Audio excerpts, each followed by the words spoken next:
YouTube viewers அனைவருக்கும் வணக்கம். இன்றைக்கி நம்ம இந்த வீடியோவில் 2026க்கான நட்சத்திர பலன்கள் பற்றி பார்த்துட்ருக்கோம். அதன் வரிசையில் இன்றைக்கி பார்க்க போகிறது அவிட்டம் நட்சத்திரம். அவிட்டம் நட்சத்திரம் மகர ராசியில் 2 பாதமும் கும்ப ராசியில் 2 பாதமும் கொண்டது. நட்சத்திர அதிபதி செவ்வாய். இந்த நட்சத்திரக்காரர்கள் 2026 என்னென்ன மாதிரி பலன்கள் பார்க்க போகிறாங்க அப்படின்றத பற்றி பார்த்துடலாம். அவிட்ட நட்சத்திரம் அப்படின்னு சொன்னாலே கொஞ்சம் ரகசியமானவங்க அப்படின்னு சொல்லலாம். எப்பயுமே 100% சீக்ரெட் எல்லாத்தையுமே ஷேர் பண்ண மாட்டாங்க. ஏன்னா அவிட்டம் அப்படின்னு சொல்கிறதே கொஞ்சம் ரகசியத்தை காப்பாற்றக்கூடிய ஒரு நட்சத்திரக்காரர்கள் அப்படின்னு சொல்லலாம். குழந்தை மனம் கொண்டவங்க. அவங்களுக்கு பார்த்திங்கன்னா டக்குன்னு இமோஷன் ஆகக்கூடியவங்க. எப்பயுமே ஏதாவது ஒரு விஷயத்தை திங்க் பண்ணிக்கிட்டே இருப்பாங்க. டபுள் மைண்டடாகவே இருப்பாங்க. எந்த விஷயம் செஞ்சாலும் இப்படியும் பண்ணலாம் அப்படியும் பண்ணலான்னு அது கம்ப்ளீட் பண்ணுற வரைக்கும் 2 விதமாக யோசிச்சுக்கிட்டே இருக்கக்கூடிய நபர்கள். இவங்க திருமண வாழ்க்கையில் நிறைய போராட்டங்களை அதிகபட்சமாக பார்த்தவங்க அப்படின்னு சொல்லலாம். எந்த மாதிரி விஷயமா இருந்தாலும் இவங்க தான் விட்டு கொடுக்கணும் அப்படின்ற ஒரு காரணம் இருக்கும்.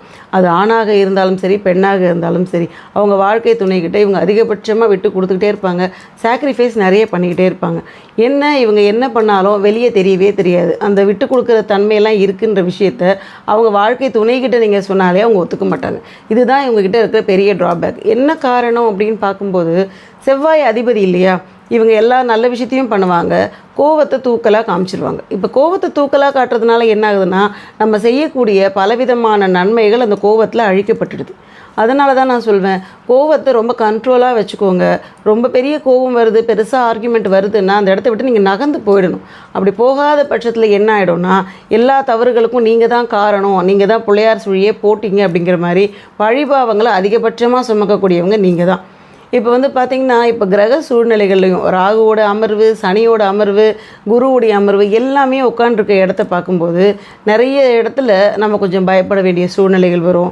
அதிகபட்சமாக மன அழுத்தங்கள், இந்த மாதிரி விஷயங்கள் எல்லாம் தற்காலிகமாக நடந்துக்கிட்டு இருக்குது அப்படின்னு சொல்லலாம். இப்போ கரண்ட் சிச்சுவேஷன், வேலைக்கு போகிறவங்களுக்கு வேலையில் கொஞ்சம் மன அழுத்தம் இருக்கும். பிஸ்னஸ் பண்ணுறவங்களுக்கு அப்படின்னு பார்த்திங்கன்னா, அங்கேயும் பார்த்திங்கன்னா போட்டிகள், பொறாமைகள் நமக்கு கொஞ்சம் மன அழுத்தம் வரதுக்கான வாய்ப்புகள் இருக்குது.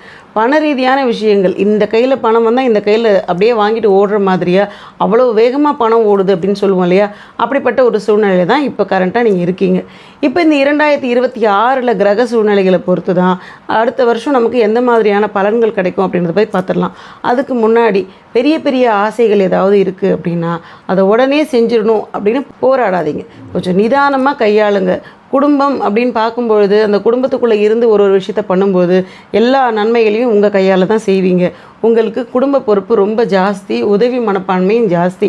அதனால் பெரிய இடத்துல ஒரு விஷயத்த பண்ணணும் அப்படின்னு பிளான் பண்ணோன்னா அதுக்கு நிறைய வலிமைகள் தேவை, நிறைய பணம் தேவை. அந்த மாதிரி சூழ்நிலை இருக்குது அப்படின்னும் பொழுது அதுக்கு ஏற்ற நேரம் சரியாக வருதா, இந்த சமயத்தில் பண்ணால் வருமா, இது பார்த்திங்கன்னா இதோட இம்பேக்ட் எப்படி இருக்கும் இப்படின்லாம் பல விதமான திட்டங்கள் தீட்டிட்டு தான் நீங்கள் கையே வைக்கணும். உங்ககிட்ட இருக்கிற பெரிய மைனஸ் என்னென்னா, திட்டமே போட மாட்டீங்க. இதை பண்ணிடலாம் அப்படின்னு உடனே இறங்கிடுவீங்க. அப்படி இறங்குறதுனால தான் இன்றைக்கி கடன்கள் இருக்கிறது, மனசளவில் பிரச்சனைகள் இருக்கிறது எல்லாத்துக்கும் காரணமே. எந்த விஷயத்தை பண்ணாலும் திட்டம் போடுங்க. இது 2 தடவை யோசித்து இதை பண்ணினா நல்லது தானா அப்படின்னு யோசித்து முடிஞ்சால் 2-3 பேர்கிட்ட அட்வைஸை கேட்டுட்டு அதுக்கப்புறமா எந்த ஒரு விஷயத்தையும் ஆரம்பிங்க. அப்போ தான் உங்களுக்கு நல்ல விஷயங்கள் எல்லாம் சேர்ந்து வரதை பார்க்கலாம். சட்டுன்னு முடிவெடுக்கிறதோ, சட்டுன்னு இமோஷனாக மாறுறதோ எந்த ஒரு பலனையும் கொடுக்காது. அந்த காரணம் பார்த்திங்கன்னா, செவ்வாய் அதிபதி யாரோட அட்வைஸை கேட்கறதுக்கான மனசு இருக்காது. யாராவது அட்வைஸ் பண்ணால் அவங்க முகஸ்துதிக்காக சரின்னு சொல்லிட்டு மற்றபடி அவங்கள பற்றி நம்ம பெருசாக யோசிக்க மாட்டோம். எவ்வளவு நல்ல குணங்கள் இருந்து என்ன பிரயோஜனம்? கோவம்ன்ற ஒரே ஒரு விஷயத்தை வச்சு எல்லாத்தையும் அழிக்கிறோம் இல்லையா? அதனால் அந்த கோவத்தை ஓரம் கட்டிட்டு கொஞ்சம் நிதானமாக இருந்து பார்த்திங்கன்னா நிறைய நல்ல விஷயங்களை எடுத்துக்க முடியும். நல்ல பேர் கிடைக்கிறதுக்கும் வாய்ப்பு கிடைக்கும்.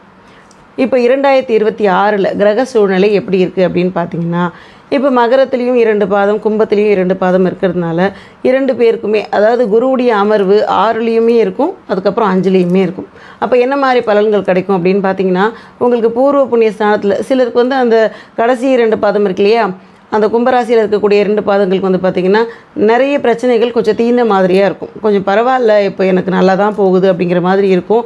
புத்திர பாகியத்துக்காக காத்திருக்கவங்களுக்கு புத்திர பாகியம் கிடைக்கிறதுக்கான வாய்ப்புகள் இருக்குது. அதே இந்த மகரத்தில் இருக்கக்கூடிய 2 பாதத்தில் பார்த்திங்கன்னா கொஞ்சம் ஸ்ட்ரெஸ்ஸாகவே போகும். எது எடுத்தாலும் வந்து குழப்பம் வந்துக்கிட்டே இருக்கே, எப்படிரா இது சரியாகும் அப்படின்ற மாதிரியான ஒரு சூழ்நிலை இருக்கும்.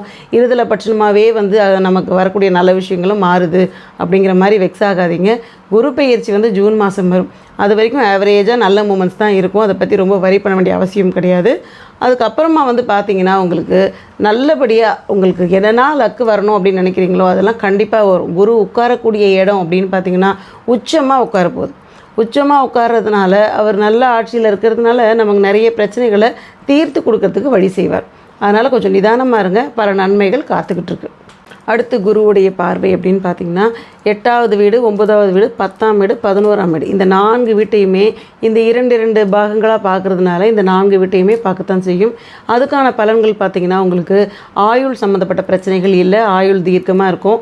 அதே மாதிரி உங்களுக்கு வந்து பாக்கியஸ்தானத்தில் பார்க்கறதுனால வருமானம் ஆவரேஜான வருமானத்துக்கு எந்த குறைவில்லாமல் வரதுக்கான வாய்ப்பு நிச்சயமாக உண்டு.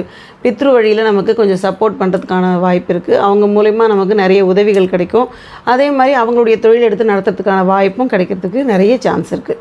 அதுக்கப்புறம் லாபஸ்தானத்தில் வந்து பார்க்கும்போது நமக்கு இதுக்கு முன்னாடி நம்மகிட்ட கடன் வாங்கினவங்கள திருப்பி கொடுக்கறதுக்கான சூழ்நிலை வரும். ஒரு லோனுக்காக ட்ரை பண்ணுறோன்னா அந்த லோன் வரதுக்கான வாய்ப்புகள் இருக்குது. கரெக்டாக நமக்கு பேங்க் சம்மந்தப்பட்ட விஷயத்துலலாம் கிடைக்க வேண்டியதெல்லாம் கண்டிப்பான முறையில் கிடைச்சே தீரும். 10ஆம் இடம் அப்படின்னு பார்க்கும்பொழுது கர்மஸ்தானத்தையும் பார்க்குது இல்லையா? அப்போ என்ன ஆகும்னா வேலை சம்மந்தப்பட்ட விஷயத்தில் மனசில் ஒரு பதட்டம் போய்கிட்டே இருக்கும். ஏதாவது வேலையில் பிரச்சனை வந்துடுமா, எப்படி ஓடுறதுன்னு தெரியல அப்படின்ற மாதிரி. அதில் எந்த குழப்பமும் கிடையாது. ஏன்னா கரெக்டாகவே நமக்கு 8, 9, 10, 11 லைனாக எல்லா பார்வையுமே கிடைக்கிறதுனால இந்த 2 பாதங்களுக்கு முன்னாடி இருக்க மகர ராசிக்கும் கிடைக்கும், அதே மாதிரி கும்பராசிக்கும் கிடைக்கும். அதனால் இந்த 4 பாதங்களுமே உங்கள் நட்சத்திரத்துக்கு செட் ஆகும். அப்படி பார்க்கும்பொழுது குருவோட பார்வை எல்லா இடத்துல கொஞ்சம் கொஞ்சமாக கிடைக்கிறதுனால பெரிய பிரச்சனைகள் எதுவும் வராது. படபடப்பு மனசில் இருந்தாலுமே பிரச்சனைகள் எதுவும் இல்லை அப்படின்றத நினச்சிக்கிட்டு ஃப்ரீயாக இருந்துக்கோங்க. மனசளவில் தைரியமாக இருக்கிறது தான் ரொம்ப முக்கியம். அடுத்து உங்களோட ராசியையும் வந்து குரு பார்க்குறார், 12வது வீட்டையும் பார்க்குறாரு. இப்போ ராசியை குரு பார்க்கறதுனால என்ன ஆகும்னா மன அமைதி கிடைக்கும். கொஞ்சம் நிசப்தமாக இருந்துடலாம், எல்லா பிரச்சனையும் ஓரம் வச்சுட்டு கொஞ்சம் நிம்மதியாக நம்ம வந்து காலத்தை ஓட்டிக்கலாம், என்ன ஆனாலும் பரவாயில்ல பார்த்துக்கலாம் அப்படிங்கிற மாதிரி ஒரு நிலைமை இருக்கும் இல்லையா? அது கண்டிப்பான முறையில் இருக்கும். அதை நினச்சி நீங்கள் ரொம்ப வரி பண்ண வேண்டிய அவசியம் இல்லை. குரு பார்க்க கோடி நன்மை. குருவோட பார்வையினால் கிடைக்கக்கூடிய எல்லா ப்ராப்ளத்தையுமே சரி பண்ணக்கூடிய வாய்ப்பு குரு பார்வை கொடுத்துரும். மனசை திடமாக வச்சுக்கோங்க, மற்றபடி எதுவுமே கிடையாது. அடுத்து நம்ம பார்க்க போகிறது சனியுடைய பார்வை. சனி வந்து இப்போ உங்கள் வீட்டுக்கு உட்காந்துருக்கிறது அப்படின்னு பார்த்தீங்கன்னா 3வது வீட்டில் சனி உட்காந்துருக்கு. அதே மாதிரி 2வது பாதமாக இருக்கக்கூடியவங்களுக்கு 2ஆம் வீட்டில் உட்காந்துருக்கு. அப்போ என்ன கேல்குலேஷன் வரும்னு பார்த்தீங்கன்னா மகர ராசிக்காரங்களுக்கு 7 சனியெல்லாம் முடிஞ்சிருச்சு. இதே உங்களுக்கு கும்பராசியாக இருந்தால் அது வந்து பாத சனியாக நிற்கும். ஸோ இந்த பாத சனியாக நிற்கிறதுனால கொஞ்சம் குழப்பங்களாக இருக்கும், நிறைய செலவுகள் வந்துக்கிட்டே இருக்கும். வேலை செய்கிற இடத்துல மன உளைச்சல், மனசில் வந்து ஒரு நிம்மதியே இல்லை, கடன் ஜாஸ்தியாகிட்டே இருக்குது, சின்னதாக பிளான் பண்ணால் பெரிய பெரிய பிரச்சனைகள் வருது அப்படின்னு கொஞ்சம் சங்கடமாகவே இருக்கும். மகர ராசியில் இருக்கக்கூடியவங்க அப்படின்னு பார்க்கும்பொழுது சனியோட தாக்கம் குறைஞ்சிருச்சு, ஆனால் பணத்தோட தாக்கம் வந்து இன்னும் குறையில, வேலையில் இருக்க தாக்கம் குறையிலன்னு நினைப்பீங்க. இது எல்லாத்தையுமே அடுத்தடுத்த கிரக நகர்வுகளுக்கு அப்புறமா நல்லபடியாக உங்களுக்கு வாய்ப்புகள்லாம் கிடைக்க வாய்ப்பு இருக்குது. குட்டி குட்டி கிரகங்கள்லாம் மாறும் இல்லையா? இப்போ சுக்கிரனோட பார்வை கரெக்டாக சனி மேலே விழும்பொழுது சனி சுக்கிரன் சேர்க்கையாயிடும். அந்த சமயத்தில் நமக்கு சின்ன சின்ன அதிர்ஷ்டம் வரும். நம்ம கேஷுவலாக வீட்டில் யூஸ் பண்ணுற வார்த்தை தான், போன மாதம் ரொம்ப நல்லா இருந்தது, இந்த மாதம் கொஞ்சம் டல்லாக இருக்குது அப்படின்னு சொல்லுவோம் இல்லையா? இதற்கான காரணம் என்னென்னா கோச்சார சுற்றுப்பாதையில் வரக்கூடிய சின்ன சின்ன கிரகங்களாக சொல்லக்கூடிய இந்த புதன் சுக்கிரன் இந்த பார்வையெல்லாம் கிடைச்சாலும் அந்தந்த மாதம் நமக்கு நிறைவான பலன்கள் கிடைக்கிறதுக்கான வாய்ப்பை ஏற்படுத்தி கொடுக்கும். 7 சனின்னா அந்த 2 வருஷம் அவ்வளோதான் பெரிய கஷ்டம் அப்படிங்கிற மாதிரிலாம் கிடையவே கிடையாது. 7 சனி காலகட்டத்தில் தான் எல்லாருக்கும் கல்யாணம் ஆகும், வேலை கிடைக்கும், குழந்தை பிறக்கும், பெரிய பெரிய நல்ல விஷயங்கள், வீடு கட்டுறது, இந்த மாதிரி எல்லா விஷயம் கிடைக்கிறதுமே 7 சனி காலத்தில் தான். அந்த 7 சனி காலத்தில் தான் கண்டிப்பாக எல்லா விஷயமே கிடைக்கும். அதனால் அதை நினச்சி பயப்பட வேண்டிய அவசியம்லாம் இல்லை, நல்லவே கண்டிப்பாக உண்டு. அதாவது சனியோட பார்வை வந்து 5வது வீட்லேயும் விழும், அதுக்கப்புறம் 4வது வீட்லேயும் விழும். பூர்வ புண்ணியஸ்தானம் அப்படிங்கிறதுனால உங்களுக்கு புத்திர பாக்கியத்துக்காக காத்திருக்கவங்களுக்கு புத்திர பாக்கியம் கிடைக்கும். அதே மாதிரி 4வது வீடாக இருந்தால் அம்மா உடல்நிலையில் கொஞ்சம் கவனம் தேவை. அது அப் அண்ட் டவுன் இருக்கும். ஏன்னா சனி 4ல் வருது அப்படின்னு சொன்னாலே நிறைய பிரச்சனைகள் வந்து போகும். அதுக்காக மருத்துவ செலவுகள் வரதுக்கான வாய்ப்புகள் இருக்குது. இப்போ வந்து பார்த்திங்கன்னா வேலை சம்மந்தப்பட்ட விஷயம், புதுசாக ஏதாவது வேலையை சேஞ்ச் பண்ணோன்னா சட்டு புட்டுன்னு பண்ண முடியாது. வேலை வருது அப்படின்னு கன்ஃபார்மாக தெரிஞ்சால் தான் பழைய வேலையிலேருந்து நீங்கள் மாறுதலே பண்ணணும். அதுக்கு முன்னாடியே ஒரு பேப்பரை போட்டுட்டு அப்புறம் வர்ற வேலையிலேருந்து எதுவுமே நமக்கு பதில் சொல்லலை அப்படின்னு வேலை இல்லாமல் இருக்கிறதுக்கான சூழ்நிலையும் அதிகமாக இருக்குது. அதுக்காக வேலைக்கு சம்மந்தப்பட்ட விஷயத்தில் ஏதாவது பண்ணோன்னா தீர்க்கமாக ஆலோசனை பண்ணி பண்ணுங்கள்.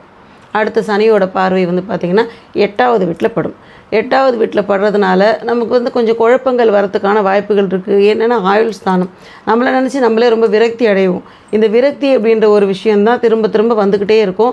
அதெல்லாம் எதுவுமே கணக்கிலேயே வச்சுக்காதீங்க. இது வந்து பார்த்திங்கன்னா 2 ராசிக்கு சேர்ந்த மாதிரி வரக்கூடிய நட்சத்திரம். சிலருக்கு விரக்தியாக போகும், சிலருக்கு வந்து பார்த்திங்கன்னா அது 9வது பார்வையாகவும் வந்து பார்க்குது. அதனால் பெரிய அளவு பிரச்சனைகள் வரத்துக்கு வாய்ப்புகள் இல்லை. நிம்மதியாகவே இருந்துக்கலாம். அதிகபட்சமான தாக்கங்கள் செய்யறதுக்கு உண்டான வாய்ப்பு ரொம்ப குறைவு. அதனால் வந்து என்ன பண்ணுறீங்க, நீங்கள் ஏதாவது ஒரு விஷயம் பண்ணணும் அப்படின்னா உங்களுக்கு ஆரோக்கியத்தில் குறைபாடு இருக்குது அப்படின்னும் பொழுது நீங்கள் வந்து அது இப்போ அலோபதி மெடிசன் சாப்பிட்டுட்ருக்கீங்கன்னா அதை அடுத்து வேறு ஒரு மருந்து மாற்றுறது, ஆயுர்வேதம் பக்கமாக திரும்பலாம். அப்படி இல்லைன்னா வீட்லேயே ஏதாவது கை வைத்தியம் பண்ணலாம் அப்படின்னு நினச்சிக்கலாம். பெரிய பெரிய பிரச்சனைகள் இருந்தால் மட்டுமே நீங்கள் மருத்துவர்கிட்ட போகலாம். ஆயுள் ஸ்தானத்தில் சனி இருந்ததுன்னா ஆயுளுக்கு பங்கம் கிடையாது, ஆனால் உடம்புக்கு ஏதோ பண்ணுது அப்படின்ற மாதிரியான தாக்கம் மட்டும் போயிட்டே இருக்கும். அதனால் அது என்னன்னு சொல்லி தெரிஞ்சவங்க கிட்ட புரிஞ்சு அதை பற்றின கேள்விகள்லாம் கேட்டுட்டு அடுத்து நீங்கள் ஆலோசனைக்கு போங்க. ஏன்னா டக்குன்னு ஏதாவது இப்போல்லாம் என்னென்னா சின்ன ஒரு வியாதிக்காக ஹாஸ்பிட்டலுக்கு போனால் அது ரொம்ப பெரிய பூகம்பமாக ஆகிடும். ஏன்னா நேரம் காலம் பார்த்து போகாததுனால. அது நல்ல டைமாக பார்த்து நம்ம போகும்போது இது ஒரு பெரிய இஷ்யூவே கிடையாது, வெறும் கேஸ்ட்ரிக் ட்ரபிள் தான் சொல்லி அனுப்புகிறதும் உண்டு. அதனால் டைம் கரெக்டாக இருக்கான்னு பார்த்துக்கிட்டு செவ்வாய்க்கிழமை, ஞாயிற்றுக்கிழமை, அந்த மாதிரி சனிக்கிழமை, இந்த 3 நாட்களில் மருத்துவரை மேக்ஸிமம் பார்க்குறத தவிர்த்துருங்க. ஏன்னா இது வளர்ந்துக்கிட்டே போகக்கூடிய ஒரு நாட்கள். அந்த நாட்களில் மருந்து மாத்திரையை ஸ்டார்ட் பண்ணோன்னா வியாதிக்கு பலம் அதிகம். அதை தவிர்த்து மற்ற நாட்களில் நீங்கள் மருந்துகள்லாம் எடுத்துக்கிட்டிங்கன்னா பிரச்சனைகள் இல்லாமல் பார்த்துக்கலாம். சனி வந்து லாபஸ்தானத்தை பார்க்குறதுனால வர வேண்டிய வருவாய்களில் எந்த தடைகளும் இல்லாமல் பண வரவுகளை ஏற்படுத்தி கொடுத்துரும். நமக்கு கிஃப்ட் கிடைக்கிறது, யாராவது நமக்கு வந்து பார்த்திங்கன்னா உதவிகள் கொடுக்கறது, பரிசு பொருட்கள் கிடைக்கிறது, ஆடம்பரமான விஷயங்கள் வாங்கிறதுக்கான வாய்ப்பையும் ஏற்படுத்தி கொடுத்துரும். அடுத்து பார்க்க போகிறது ராகுவுடைய அமர்வு. ராகு வந்து பார்த்திங்கன்னா கும்பராசியில் உட்காந்துருக்கு. மகர ராசிக்காரங்களுக்கு 2வது வீடு, கும்பராசிக்காரங்களுக்கு ராசி. ஸோ அது என்ன ஆகும் அப்படின்னு பார்த்தீங்கன்னா 2ஆம் வீடாக இருக்கக்கூடியதில் குடும்பத்துக்குள்ளே நல்ல ஒரு வருமானம் வர்றதுக்கான வாய்ப்புகள் உண்டு. ஏதாவது நமக்கு வந்து சொத்து பத்திலேருந்து பங்கு வரணும் அப்படின்றதா கண்டிப்பான முறையில் ராகு இருக்க காலகட்டத்தில் வந்தே தீரும். எதிர்பார்ப்புகள் இனிதே நிறைவேறும் அப்படின்னு சொல்லுவாங்க இல்லையா. பொருள் சம்மந்தப்பட்ட விஷயங்கள்லாம் நல்லாவே நமக்கு கிடைக்கத்தான் செய்யும். ஆரோக்கியம் சம்மந்தப்பட்ட விஷயத்தில் சின்ன சின்ன சறுக்கல்கள் இருக்கும். அதை வந்து நீங்கள் என்னென்னு சரி பார்த்துக்கோங்க. உணவு பழக்க வழக்கங்கள் மாற்றிக்காதீங்க. திடீர்னு நான் இதெல்லாத்தையும் விட்டுற போகிறேன், அதெல்லாம் விட்டுற போகிறேன்னு புது மாறுதல்கள் கொண்டு வராதிங்க. அது உங்களுக்கு டைஜஷன் ப்ராப்ளம் வரதுக்கு வாய்ப்புகள் இருக்குது. பூர்வ புண்ணியஸ்தானத்தையும் அதுக்கப்புறம் பாக்கியஸ்தானத்தையுமே ராகு பார்க்குது. இப்படி பார்க்கறதுனால என்ன நடக்கும் அப்படின்னு பார்த்தீங்கன்னா நமக்கு வரவேண்டிய பாக்கிகளை வசூல் பண்ணி கொடுக்கும். யாராவது நம்மகிட்ட கடன் வாங்கியிருக்காங்க, திருப்பி தராமல் ரொம்ப நாள் தள்ளிக்கிட்டே இருக்காங்க, அப்படி இல்லை நமக்கு வரவேண்டிய பாகத்துக்கு கேஸை போட்டுட்டு கொடுக்காமையே நம்மளை ஏமாற்றிட்டு இருக்காங்க அப்படின்ற மாதிரி சூழ்நிலை இருந்தால் அதை கண்டிப்பாக இந்த சூழ்நிலையில் அதை வந்து வாங்கி கொடுக்கறதுக்கான தன்மையும் கண்டிப்பான முறையில் உண்டு. அடுத்து புத்திர பாக்கியத்துக்காக காத்திருக்கிறவங்களுக்கு சின்ன சின்ன தடைகளோடு கிடைக்கிறதுக்கு வாய்ப்புகள் இருக்குது. இப்போ வந்து பார்த்திங்கன்னா குழந்தைங்களால் பெருமை அடையக்கூடிய ஒரு சூழ்நிலை அப்படின்னு சொல்லலாம். ஏன்னா குருவும் இருக்குது, ராகுவோட பார்வையும் இருக்குது. அப்படின்றதுனால பசங்களை நினச்சி, அதாவது அவங்க படிப்பு நல்லா படிச்சுட்டு இருப்பாங்க, அவங்கள நினச்சி பெருமையாக அடையக்கூடிய ஒரு தருணமாகவும் இருக்கும். பசங்களை வெளிநாட்டுக்கு அனுப்பி படிக்க வைக்கணும்னு நினச்சிங்கன்னா கண்டிப்பான முறையில் அனுப்பி படிக்க வைக்கலாம். ஸ்கூல் மாற்றுறதை பற்றி யோசிச்சிங்கன்னா கண்டிப்பாக அதை மாற்றுறதுக்கான வாய்ப்பு கிடைக்கும். நீங்கள் லோன் சம்மந்தப்பட்ட விஷயத்துக்காக ரொம்ப அலைக்கழிப்புகள்லாம் பார்த்துட்டு இருக்கிறவங்களா இருந்தீங்கன்னா கண்டிப்பான முறையில் இந்த சூழ்நிலை 2026 கிரகநிலைப்படி எந்த தாமதமும் இல்லாமல் பணம் வரத்துக்கான வழியும் செஞ்சு கொடுத்துரும். அடுத்து கேது 7வது வீட்டில் இருக்குது. 7வது வீட்டில் கேது இருக்கிறது வந்து பார்த்திங்கன்னா கலத்திரஸ்தானம் இல்லையா. அது வந்து என்ன பண்ணுன்னா சின்ன சின்னதாக கணவன் மனைவிக்கு நடுவில் ஒரு கோடு போட்டுக்கிட்டே இருக்கும். அப்பப்போ எது பேசினாலும் ஒரு கான்வர்சேஷன் வேறு மாதிரியாக போகுது, சின்ன சின்ன விரக்தி வருது அப்படின்னு சொல்லுவோம் பாருங்கள். அந்த மாதிரி சூழ்நிலை கொண்டு வரும். நியாயமாக பேச வேண்டிய விஷயங்களாக இருந்தால் அழகாக கொண்டு போயிடும். ஏன்னா ஞானகாரகன் அப்படிங்கிறதுனால வார்த்தைகளை தெளிவு இருக்கணும். பொய் பதட்டம் எதுவும் இல்லாமல் பேசக்கூடிய தன்மையை ஏற்படுத்தி கொடுக்கும். தீர்க்கமாக திங்க் பண்ணக்கூடிய அந்த வாய்ப்பு அப்படின்னு சொல்லுவாங்க இல்லையா, அதாவது நாலேஜ் நல்லா இம்ப்ரூவ் பண்ணி கொடுக்கும். தீர்க்கமாக திங்க் பண்ணலாம், தெளிவாக பேசலாம், கண்ணியமாக பேசுறது, இந்த மாதிரி விஷயத்தெல்லாத்தையும் ஏற்படுத்தி கொடுக்கும். வழவழ குழவே இருக்காது, வெட்டு ஒன்று துண்டுன்னு பேசக்கூடிய தன்மையை இந்த ஞானகாரகன் அப்படின்றதுனால கேதுவுடைய தன்மை கொடுத்தே தீரும். கேதுவோட பார்வை 3வது வீட்டில் விழுது, தைரியஸ்தானம். இந்த தைரியஸ்தானத்தில் கேது வந்ததுன்னா என்ன ஆகும் அப்படின்னு பார்க்கும்போது நமக்கு அசாத்தியமான தைரியம் வரும்.